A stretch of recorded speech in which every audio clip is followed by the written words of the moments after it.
Bismillahirrahmanirrahim. Assalamualaikum Pakistan. This is Dr. Tanveer Iqbal and you are watching Awareness by Dr. Tanveer. آج کے اس episode میں ہم بات کریں گے کہ پاکستان کی جو فوج ہے، پاکستان کی جو عسکری قیادت ہے، وہ ہمارے جو سول حکمران ہیں ان سے اتنی زیادہ طاقتور کیوں ہے؟ وہ کون سے وجوہات ہیں جو ہمارے افواج کے جو سربراہان ہیں ان کو ہمارے وزیر اعظم، ہمارے صدور، ہمارے گورنر ان سب سے طاقتور اور شکتیشالی کون سی ایسی چیزیں ہیں جو ان کو زیادہ طاقتور بناتی ہے ہماری سول لیڈرشپ سے؟ تو آج ان وجوہات پر ہم بات کریں گے اور ایک کو ڈسکس کریں گے اور آخر میں سب کو کمبائن کر کے ایک مختصر سا جائزہ پیش کریں گے کہ کون کون سی وہ وجوہات ہیں۔ سب سے پہلی وجہ جو ہے وہ ہے 1948 کی کشمیر کی جنگ۔ پاکستان کے آزاد ہوتے ہی پاکستان اور انڈیا کے درمیان ایک جنگ شروع ہوئی کشمیر کے معاملے پر، اور اس جنگ کی وجہ سے پاکستان کی جو عوام ہے، پاکستان کی جو کامن سویلین ہے، ان کو احساس ہوا کہ پاکستان کو ایک مضبوط فوج کی بہت زیادہ ضرورت ہے، کیونکہ ہندوستان نے کبھی بھی پاکستان کو دل سے تسلیم نہیں کیا اور وہ ہر ٹائم اس کوشش میں ہے کہ پاکستان جو ہندوستان کا سینہ چیر کر پاکستان جو ہم نے حاصل کیا تھا، ہم نے آزادی حاصل کی تھی ہندوستان سے، وہ ہمیشہ سے یہ کوشش کرتے آ رہے ہیں کہ کسی طرح پاکستان کو واپس ہندوستان میں ضم کر لیا جائے، اور اس کی پہلی جھلک ہم نے 1948 میں دیکھی۔ حالانکہ 1948 میں ہم نے خود حملہ کیا تھا اپنے کشمیر بھائیوں کی حفاظت کے لیے، ان کی جو آزادی ہے، جو حق خود ارادیت ہے وہ دلانے کے لیے ہم نے کوشش کی تھی، جس کا کچھ حصہ ہم نے پا بھی لیا، ہم کامیاب ہو گئے، لیکن زیادہ تر حصہ ابھی بھی ہندوستان کے قبضے میں ہے۔ تو 1948 کی جو جنگ تھی، 1948 کی پاک بھارت کی جو جنگ تھی کشمیر کے معاملے میں، اس جنگ کے بعد ہمیں یہ احساس ہوا کہ پاکستان کو ایک طاقتور فوج کی ضرورت ہے، اور پاکستان فوج کے لیے جو ہمارے دل میں جو محبت تھی وہ گہری سے گہری ہوتی چلی گئی۔ اس کے علاوہ جو ہماری 1947 سے پاکستان میں جو سیاسی عدم استحکام رہا، وہ بھی ایک وجہ بنی کسی طرح جو ہماری فوجی لیڈرشپ ہے ان کو مضبوط ہونے میں۔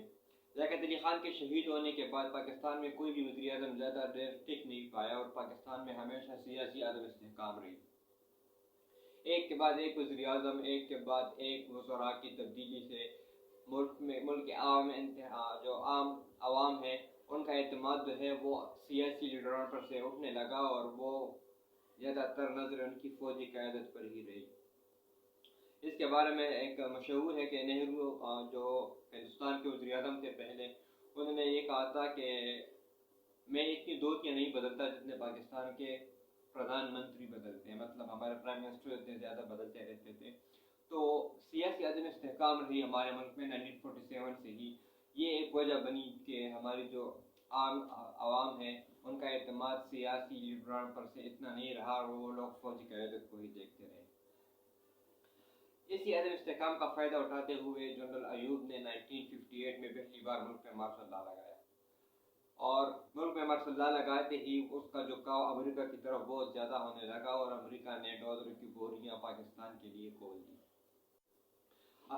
جنرل ایوب کے دور میں جتنے بھی ڈیمز بنے، جتنی بھی ترقی ہوئی، وہ سب دیکھ کر لوگوں کا جو اعتماد ہے وہ فوجی ملٹریشپ اور فوجی جو لیڈرشپ ہے، ملٹری لیڈرشپ، اس پر لوگوں کا اعتماد، لوگوں کا بھروسہ اور لوگوں کی جو امیدیں تھی وہ فوج سے زیادہ ہونے لگی as compared to civilian leadership. لیکن اگر ہم ڈیپلی جائزہ لیں تو وہ ترقی، وہ سب جو تھی وہ آرٹیفیشل تھی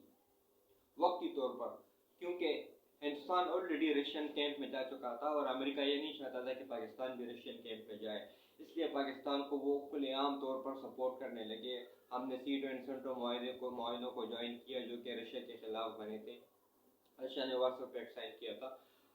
اور ہم اس پہ امپیکٹ میں سے چلے نہ جائے، اس لیے ایوب نے سیٹو پیکٹ جو ہے وہ سائن کروائے تاکہ ہم کسی بھی ایسی کچھ ہوتا ہے امریکہ اور رشیا کے درمیان تو ہم روس کا ساتھ نہیں دیں گے، نہ ہی ان کے قریب جائیں گے۔ تو یہ امریکہ کی ایک چال تھی پاکستان کو رشیا سے، روس سے دور کرنے کے لیے، اور وہ اس میں کافی حد تک کامیاب بھی رہے۔ تو اور ایوب کے دور میں ہم نے بہت ترقی کی، ڈیمیں بنی، مل بنے، اور بہت پاکستان کو ایک ایشین ٹائگر کے طور پر دیکھا جا رہا تھا، لیکن وقت کے ساتھ ساتھ یہ ثابت ہو گیا ہے کہ جتنی بھی وہ ترقی تھی وہ آرٹیفیشل ترقی تھی، اور وہ زیادہ دیر پا مطلب مستقل طور پر ترقی وہ نہیں تھی۔ اچھا، اسی طرح پھر 1962 میں ہندوستان اور چین کے درمیان ایک جنگ ہوئی، جو ہندوستان اس جنگ میں ہندوستان کو شکست ہوئی، لیکن اس جنگ کے بعد ہماری قوم کو مزید یہ محسوس ہوا کہ ہندوستان اگر چین کے خلاف جنگ کر سکتا ہے تو پاکستان تو ان کے مقابلے میں ایک چھوٹا سا ملک ہے، چھوٹی سی فوج ہے، چھوٹی سی طاقت ہے، تو وہ پاکستان پر کسی بھی وقت حملہ کر سکتا ہے، کسی بھی وقت جارحیت کر سکتا ہے پاکستان کے خلاف۔ تو 1962 کی جو جنگ تھی، اس کو دیکھنے کے بعد ہماری قوم کو مزید یہ لگا کہ ہمیں ایک مضبوط آرمی کی ضرورت ہے، اور جو فوج کی جو پیار ہے، جو محبت ہے عوام کے دلوں میں، وہ مزید گہری سے گہری ہوتی چلی گئی، اور اس طرح فوج جیسے ہی عوام کی محبت گہری ہوتی چلی گئی، اس کے ساتھ ساتھ فوج کی جو طاقت ہے وہ اور مضبوط سے مضبوط تر ہوتی چلی گئی۔ اس کے بعد پھر آگے چل کر 1965 کا جنگ ہوا، حالانکہ اس جنگ میں حملہ جو ہے اٹیک جو تھا وہ انڈیا نے ہی کیا تھا، لیکن اس کے پیچھے اگر ہم بیک گراؤنڈ میں جائیں تو ہم نے ایک پلان بنایا تھا کہ ہم اپنے کچھ فوج تقریباً ایک بریگیڈ تقریباً 15 سے 20 ہزار فوج کو ہم گوریلا جنگ کے لیے تیار کر کے کشمیر میں بھیجیں گے، اور انڈیا کو کشمیر میں اتنا الجھا دیں گے کہ کشمیر کا مسئلہ کسی طرح حل ہو جائے گا۔ یہ مشورہ جنرل ایوب کو ذوالفقار علی بھٹو نے دیا تھا، اور اس کو اتنا اعتماد میں لے لیا کہ جنرل ایوب مطلب وہ ذوالفقار علی بھٹو کی آپ کہہ سکتے ہیں کہ ان کی باتوں میں آ گئے، اور انہوں نے اس آپریشن کی تیاری دی، مطلب اس کی آپریشن کی تیاری شروع کر دی، اور بعد میں اس آپریشن کیا اس کے لیے اجازت دے دی۔ اچھا، اس کا نتیجہ یہ ہوا کہ ہندوستان کشمیر میں تو وہ سنبھال نہیں پا رہا تھا، تو انہوں نے پاکستان میں لاہور سائڈ سے، سیالکوٹ سائڈ سے، اور چولستان تر جو علاقہ ہے ہمارا، وہاں 3 طرف سے پاکستان پر حملہ کر دیا، اور 1965 کی جنگ اس طرح شروع ہوئی۔ اس کو ہم یوم دفاع کے طور پر مناتے ہیں، حالانکہ شروعات ہم نے کی تھی، لیکن ہم نے جو بارڈر کراس کی تھی وہ انٹرنیشنل ریکوگنائز بارڈر نہیں تھی، وہ ایک ڈسپیوٹڈ علاقہ تھا، اس لیے وہاں پر ہماری فوج کا گھسنا وہ انٹرنیشنل روٹس کی وائلیشن نہیں کرتا۔ لیکن انڈیا نے جب 6 ستمبر 1965 کو حملہ کیا تو انہوں نے واگا بارڈر کو کراس کرتے ہوئے حملہ کیا، جو کہ ایک انٹرنیشنلی ریکوگنائز بارڈر تھا۔ تو پاکستان نے جو کیا وہ ایک ڈسپیوٹڈ ایریا میں گھسے، لیکن جب انڈیا نے حملہ کیا تو انڈیا نے انٹرنیشنل بارڈر کو کراس کرتے ہوئے کیا، تو اس لیے وہ انٹرنیشنل رولز کی وائلیشن ہے، اور حملہ انڈیا کی طرف سے ہی تصور کیا جائے گا ہمیشہ، تو اس لیے ہم 6 ستمبر کو یوم دفاع کے طور پر مناتے ہیں۔ تو ایک وجہ یہ بھی بنی 6 ستمبر۔ پھر اس کے بعد 1970 میں الیکشنز ہوئے،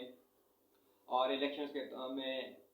شیخ مجیب جو ہے وہ جیتی، اس کی پارٹی جو ہے وہ تقریباً واضح اکثریت سے جیتی، بھٹو سے ڈبل سیٹ انہوں نے حاصل کی ہے ان سے، لیکن اس ٹائم پر جنرل یحییٰ جو تھے وہ پاکستان کے چیف مارشل ایڈمنسٹریٹر بھی تھے، اور آرمی چیف بھی وہ بھی تھے، ساتھ میں گل حسن کو رکھا ہوا تھا جج بائی نیم۔ تو ذوالفقار علی بھٹو کے ساتھ مل کر جنرل یحییٰ نے شیخ مجیب کو جو ٹرانسفر آف پاور ہے وہ دینے سے منع کر دیا، اور ذوالفقار علی بھٹو کو وہ وزیر اعظم بنانا چاہتے تھے۔ ساتھ میں ذوالفقار علی بھٹو نے جنرل یحییٰ سے یہ وعدہ کر رکھا تھا کہ اگر میں وزیر اعظم آیا تو میں آپ کو پریزیڈنٹ شپ سے ہے وہ سے ہٹاؤں گا نہیں، آپ کو ایز اے پریزیڈنٹ جو ہے وہ کام کرنا مطلب جاری رکھنے کے لیے آپ کو ایز اے پریزیڈنٹ اپنے ساتھ رکھوں گا۔ تو اس لیے وہ بھٹو کے سائڈ پہ کھڑے ہو گئے، اور اس کے نتیجے میں بنگالیوں نے یہ ایک تاثر پایا گیا بنگالیوں میں کہ 47 سے لے کر اب تک پاکستان جو مغربی پاکستان ہے وہ ہمارے ساتھ ایک سوتیلے بھائی جیسا سلوک کر رہا ہے، اور اگر اس طرح ہی چلتا رہا کہ ہم ڈبل سیٹس جیتنے کے بعد بھی ہماری گورنمنٹ نہیں بنتی تو ہم کبھی بھی ان کے ساتھ سر اٹھا کر نہیں جیت سکتے، اور جو ہمارے حقوق ہیں وہ کبھی بھی ہمیں نہیں مل پائیں گے۔ تو انہوں نے ایک بغاوت شروع کر دی، جس کے نتیجے میں وہاں پر جو یونیورسٹیز میں کے جو اسٹوڈنٹس ہیں وہ شیخ مجیب کے ساتھ مل گئے، عام بنگالی جو ہیں وہ بھی شیخ مجیب کے ساتھ مل گئے، اور شیخ مجیب نے 6 پوائنٹس پیش کر دیے جو پاکستان یا ذوالفقار علی بھٹو کو اور مغربی پاکستان کو منظور نہیں تھے۔ اس طرح پھر ایک بغاوت ہونے لگی کہ اگر ہم نے الیکشن جیتے ہیں، ہماری پارٹی نے بھٹو سے ڈبل سیٹیں حاصل کی ہیں تو گورنمنٹ ہمیں بنانی چاہیے، لیکن بھٹو یہاں پر مان نہیں رہا تھا. ادھر پھر ایک مشہور جملہ بھی وہاں پر بھٹو کی طرف سے آیا کہ ادھر تم ادھر ہم، اور جو ڈانگ کاٹ گیا میں اس کی ٹانگیں توڑ دوں گا وغیرہ وغیرہ.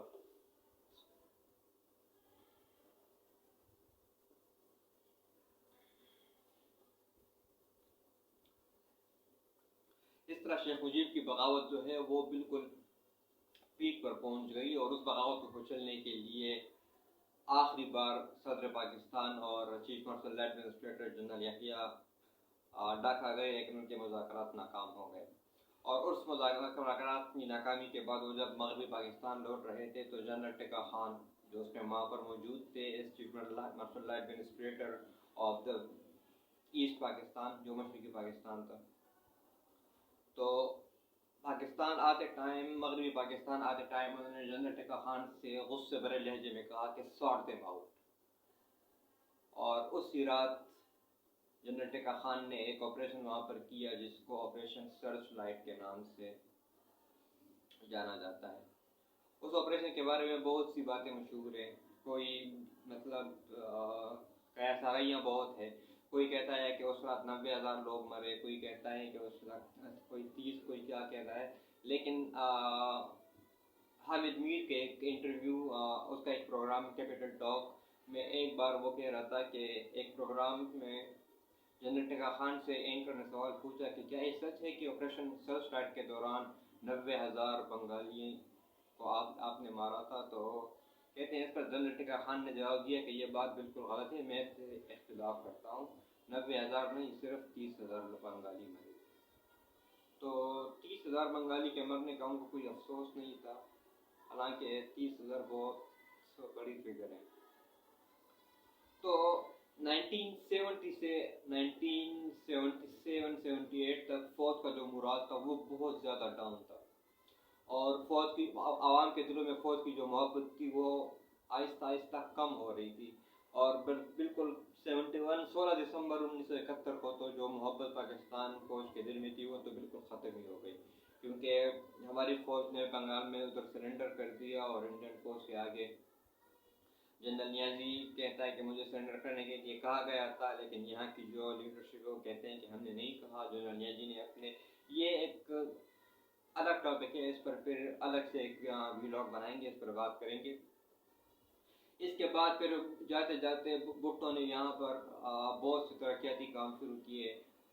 ڈاکٹر عبدالقدیر بھٹو کے ٹائم میں آیا، اور ہمارا جو ایٹمی پروگرام ہے اس پر کام بھی بھٹو کے ٹائم میں شروع ہوا. اور بھی بہت سارے ایسے بھی کام ہیں جو بھٹو کو نہیں کرنے چاہیے تھے، جیسے کہ پرائیویٹائزیشن، اس سے جو انڈسٹریلسٹ ہیں، جو کارخانہ دار ہے، ان کی حوصلہ شکنی ہوئی. اور بہت سارے جو سرمایہ دار تھے وہ اپنا سرمایہ پاکستان سے ہٹانے لگے، کیونکہ راتوں رات ان کا سرمایہ ایک دم سے سرکاری ضبط میں لے لیا گیا، تو سرمایہ کار یہاں پر سرمایہ کاری کرنے سے ڈرنے لگے. تو یہ سلسلہ اس طرح چلتا رہا. پھر 1978 میں پھر ضیاء الحق آئے اور انہوں نے پھر مارشل لا لگا دیا، اور بھٹو پر ایک قتل کا الزام لگا کر، اور بھٹو اس کو بہت بدنام کر دیا. اور اس طرح ایک بار پھر عوام کے دلوں میں فوج کے لیے محبت جو ہے وہ پیدا ہونے لگی. اسی دوران پھر افغانستان میں رشین کی جنگ شروع ہو گئی، اور یہاں پر مجاہدین جو ہے وہ ٹریننگ اور ان کی جو ریکروٹمنٹ ہے، ان کی ٹریننگ ہے، ان کی ویپن جو سپلائی ہے وغیرہ، وہ سب شروع ہونے لگی. اور عوام کے یہ دلوں میں، اسپیشلی جو پختون ہیں، ان کے دلوں میں فوج کے لیے جو عزت تھی اور ان کی جو محبت تھی وہ ایک مرتبہ پھر سے جاگنے لگی، ایک دفعہ پھر پھوٹ پڑی. اور جو محبت پیک پر پہنچی وہ جنرل ضیاء کے ٹائم میں ایک دفعہ پھر وہ ٹائم آیا جب عوام کے دلوں میں فوج کے لیے محبت بالکل انتہا تک پہنچ گئی. کیونکہ اس ٹائم ہمارے جو پختونخوا کے جو پشتون ہیں وہ یہ سمجھتے ہیں، ہم پورے پاکستان میں سمجھے جاتے ہیں کہ وہ دین کے زیادہ قریب ہیں، اور افغانستان میں جہاد کے لیے زیادہ تر انہی کو سلیکٹ کیا گیا تھا. تو ضیاء الحق نے ایک جہاد کا ایک ٹرینڈ شروع کیا پاکستان میں، جس کو کے پی کے، اس میں نارتھ ویسٹ فرنٹیئر پروونس تھا، اس کے عوام نے بہت پسند کیا. اور اس طرح فوج کی محبت ایک مرتبہ پھر عوام کے دلوں پر راج کرنے لگی.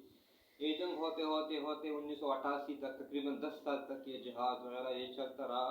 اور 10 سال بعد فوج کو، رشین جو فوج ہے ان کو شکست ہوئی افغانستان میں، اور طالبان کو فتح نصیب ہوئی۔ اس کے بعد پھر ضیاء الحق جو ہے ان کو ایک طیارے میں پلین ان کا بلاسٹ ہو گیا اور ان کی موت ہو گئی، اور ملک میں ایک دفعہ پھر سول حکومت جو ہے وہ آئی۔ بینظیر بھٹو کی حکومت آئی، کرپشن کی وجہ سے وہ ہٹا دی گئی، پھر نواز شریف آئے، وہ پھر کرپشن کی وجہ سے ہٹا دیے گئے، پھر بے نظیر آئی، کرپشن کی وجہ سے ہٹا دی گئی، پھر نواز شریف آئے، وہ نواز شریف کو پھر آرمی چیف کا پلان جو ہے وہ ہائی جیک کیا، الزام تھا اس پر سری لنکا سے جب مشرف صاحب آ رہے تھے۔ تو اس نواز شریف کے اس جو کام ہے یہ حرکت انہوں نے کی، اور اس سے پہلے جو کرپشن کی داستانیں تھیں 1988 سے لے کر 1998 تک، یہ تقریباً 10 سال جو ہیں کرپشن کی داستانیں ہیں جو ختم نہیں ہو رہی ہے، اور یہ ابھی تک وہ کرپشن کی داستانیں ابھی تک چلی آ رہی ہیں جو کارنامے انہوں نے وہاں پہ کیے تھے۔ تو یہ سب دیکھ کر ایک دفعہ پھر عوام کا جو سینٹیمنٹس تھے وہ فوج کی طرف پھر ہونے لگے، اور فوج کی محبت عوام کے دلوں میں پھر آنے لگی، کیونکہ ان کی جو سول لیڈرشپ تھی وہ کرپٹ تھی بہت زیادہ۔ اس لیے 1999 میں جب مشرف نے مارشل لا لگایا تو لوگوں نے کوئی احتجاج نہیں کیا، کسی کو دکھ نہیں ہوا، بلکہ لوگوں نے مٹھائیاں تقسیم کی۔ اس کے بعد پھر آتے آتے 2008 تک مشرف کی جو پاپولرٹی تھی وہ ڈاؤن ہوتی گئی، اور اس کے بعد پھر جو سول لیڈرشپ نے ان کو پھر موقع ملا، لیکن سول لیڈرشپ کو موقع ملتے ہی پھر کرپشن کی جو باتیں ہیں وہ زبان زدیام ہونے لگی۔ اسی دوران پاناما لیک نکلا، اور لوگوں کی جو محبت تھی سول لیڈرشپ کے لیے وہ کم ہوتے ہوتے بالکل زیرو ہو گئی، اور ایک مرتبہ پھر فوج کی جو محبت ہے عوام کے دلوں میں وہ ابھرنے لگی پھر سے۔ 2018 کے الیکشن ہوئے، عمران خان جیت کر آئے، اور ملک میں پہلی بار بہت 1971 سے 2017 تک ان دو پارٹیوں کے علاوہ مسلم لیگ اور پیپلز پارٹی، ان دونوں پارٹیوں کے علاوہ یہ تقریباً 50 سال بعد کوئی تیسری جماعت تھی جس کو حکومت ملی تھی، اور اس جماعت کا سربراہ جو تھا وہ وزیر اعظم بنا تھا۔ لیکن 3.5 سال کے بعد اس وزیر اعظم کو رجیم چینج آپریشن کے ذریعے حکومت سے ہٹایا گیا، لیکن اس بار وہ ہوا جو پاکستان کی تاریخ میں کبھی نہیں ہوا۔ اس حکومت کے ہٹاتے ہی پورے پاکستان کے چھوٹے سے بڑے شہر، لاہور، کراچی، سیالکوٹ، پشاور، چارسدہ، مردان، میاوالی، جگہ جگہ لوگ عوام سڑکوں پر نکل آئے اور احتجاج کرنے لگے کہ ہمارے الیکٹڈ لیڈر کو کیوں رجیم چینج آپریشن کے تھرو ہٹایا گیا، اور لوگوں کو یہ تاثر جانے لگا کہ اس میں جو فوج ہے جو عوام کے خلاف، وہ فوج کی جو لیڈرشپ ہے وہ عوام کے خلاف کام کر رہی ہے، اور اس رجیم چینج آپریشن میں فوج برابر کی شریک ہے۔ اور یہ آج کل جو کچھ بھی چل رہا ہے یہ اس کا ایک تسلسل ہے، اور فوج کی جو محبت تھی جو 1971 میں عوام کے دلوں سے بالکل نکل چکی تھی، آج وہ پیریڈ ایک مرتبہ پھر آیا ہوا ہے کہ فوج کی جو محبت ہے وہ عوام کے دلوں سے بالکل نکل چکی ہے۔ جتنے کھلے عام لوگ فوج کے خلاف آج بات کر رہے ہیں، 33 سال کی زندگی میں نے پہلے کبھی نہیں دیکھا۔ ہمارے اپنے جو بڑے ہیں، ہمارے ماں باپ ہیں، دادا دادی ہیں، ان سے بھی ہم نے کبھی اس طرح نہیں سنا کہ اتنے خلاف فوج کے اتنے کھلے عام لوگ باتیں کرتے ہیں۔ اس سے پہلے اس طرح کبھی نہیں ہوا، اور یہ شعور دیا اس قوم کو، اس ملک کے نوجوانوں کو عمران خان نے۔ اس کا سہرا پورا سہرا عمران خان کو جاتا ہے۔ اس رجیم چینج آپریشن کے بعد ہمیں پتہ چلا کہ 75 سال سے فوج اس قوم کے ساتھ کیا کر رہی ہے، اس ملک کے ساتھ کیا کر رہی ہے۔ ہمیں ڈراموں میں، ISPR کے ڈراموں میں اور ملی ناموں میں اور ہر سال 6 ستمبر کی پریڈ میں اس طرح اٹھایا گیا کہ ہم نے یہ سوچا نہیں تھی کہ فوج اور ہماری جو ملٹری اسٹیبلشمنٹ ہے وہ کر کیا رہی ہے۔ 2022 میں جو پردہ عوام اور فوج کے درمیان جو پردہ تھا 2022 میں عمران خان نے اس پردے کو ہٹا دیا، اور فوج کیا کر رہی ہے، کیا کرتی آ رہی ہے، وہ سب عوام کے سامنے آ گیا۔ اور 1971 کے بعد 2022 وہ سال ہے جب فوج کی محبت عوام کے دلوں سے بالکل ہی نکل چکی۔ اس پورے ڈسکشن کو اگر ہم سمرائز کریں تو ہم اس نتیجے پر پہنچ سکتے ہیں کہ یہ عوام کی محبت ہے جو پاکستانی فوج کو اتنا مضبوط بناتی ہے۔ اگر عوام کی محبت پاک فوج کے ساتھ ہو تو وہ دنیا میں کسی پہ بھی حکومت کر سکتی ہے، دنیا میں کوئی بھی جنگ جیت سکتی ہے۔ لیکن اگر عوام پاکستانی فوج کے ساتھ نہ ہو تو یہی فوج ہے، ایک عام سا عام بندہ بھی ان کے خلاف باتیں کرتا ہے، ان کے مذاق اڑاتا ہے، ان پر میمز بناتا ہے، لیکن عوام کے سامنے فوج بے بس ہوتی ہے۔ پاکستان 22 کروڑ عوام کا ملک ہے، اور 22 کروڑ عوام لوگوں کو 7 لاکھ فوج کنٹرول نہیں کر سکتی۔ یہ 1971 کا زمانہ نہیں ہے، یہ 2022 ہے۔ اگر فوج کو اپنی محبت عوام کے دلوں میں پھر سے جگانی ہے تو فوج کو وہ کرنا چاہیے جو یہ عوام چاہتی ہے۔ فوج کو ہماری ملٹری اسٹیبلشمنٹ کو ہواؤں کا رخ دیکھ کر فیصلے کرنے چاہیے۔ آج یہ عوام چاہتی ہے کہ پاکستان میں فری اینڈ فیئر الیکشنز ہوں، اور ان کے الیکٹڈ پرائم منسٹر جس کو بھی وہ الیکٹ کریں، چاہے وہ جس پارٹی سے بھی ہو، پبلک جس کو الیکٹ کرے وہی بندہ اس ملک پہ رول کرے، وہی بندہ اس ملک پہ حکمرانی کرے، نہ کہ کوئی فوجی جرنیل یا کوئی چیف جسٹس یا کوئی بندہ۔ Thank you very much, see you other time. Pakistan زندہ باد۔